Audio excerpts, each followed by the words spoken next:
Agricultural land across Victoria and southern parts of New South Wales continues to be affected by floodwater. But despite the heavy downpours, farmers have actually had a near record winter grains crop. Joining me now is Dennis Voznesenski, agricultural analyst at Rabobank.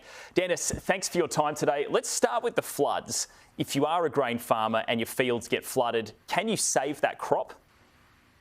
Well, look, it really depends on where you are in Victoria right now. So there's some of the low-lying countries which has been significantly impacted. There's crops entirely underwater. If you look at some of the slopes or some of the higher country, there's been less of an impact there. But to quantify in terms of tonnage or quality how much of an impact there's actually been, we're going to have to wait for these coming rains in the next 2 days to actually filter through, and then for the water to start receding. Because what we have to remember is that it's not just the significant rainfall that's impacting crops, but it's also the actual flood water that's coming downstream from other areas maybe where there's been significant rainfall.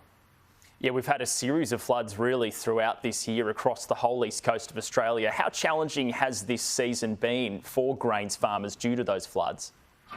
Well, on the East Coast, it has been substantial, and up to this point, the biggest problem areas have been around central New South Wales. So they had issues at planting. There was farmers replanting crops 3 times earlier this year. Then moving into the growing season itself, there were issues throughout that as well due to excessive rain. And then when you think, oh, it can't get any worse, then you have these significant issues coming right into harvest. So even before these rainfall events, on average in New South Wales, we were expecting only 85% of the crop areas that were planted to actually be harvested. And now that's likely going south towards, maybe 80%.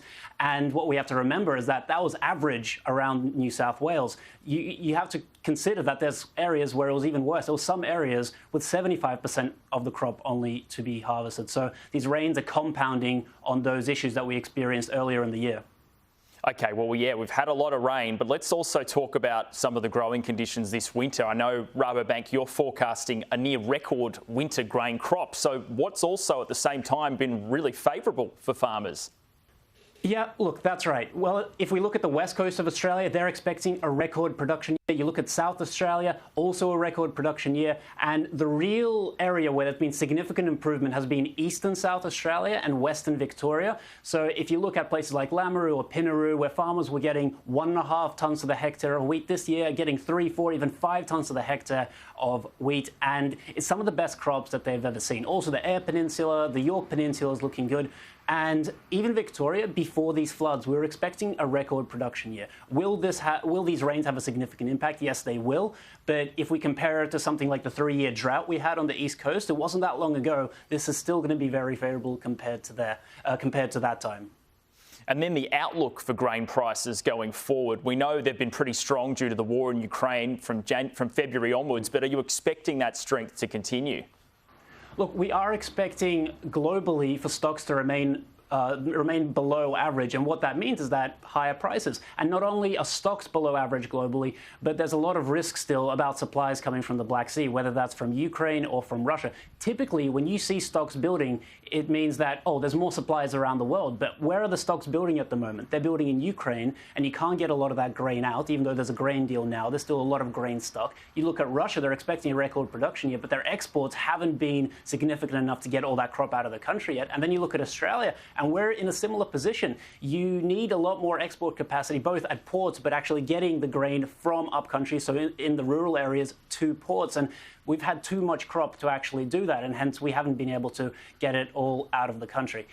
That's one of the challenges for Australia, that yes, we can produce as much as we want, but if we can't get all that crop out of the country and on time, we can't benefit from those higher global prices. So there's going to be a real challenge in the logistics system. There's still a lot of crop left over from last year, whether that's unsold by farmers or in the bulk handling system, and now you have another large crop coming in, and we have to figure out how to get all that crop out of the country.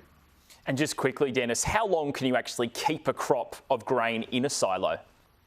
Well, look, it really depends. If it's in a bulk handling system, if it's on farm, it depends on how well you take care of it. The challenge we have around the country now is that a lot of the crop, there won't be enough space in, say, permanent on-farm storage to keep it. And a lot of in the bulk handling system even, you can't have it in permanent on-farm storage. It has to be outside. Yes, it's tarped over and all that, but it really depends how long on the type of infrastructure you have. If we have too much grain, which in some parts of Australia looks like we will have, it's undoubtedly undoubtedly going to have possible issues for how long can you actually store it if it's not in perfect condition. Well, Dennis Voznesenski, agricultural analyst at Rabobank, thanks for your time today.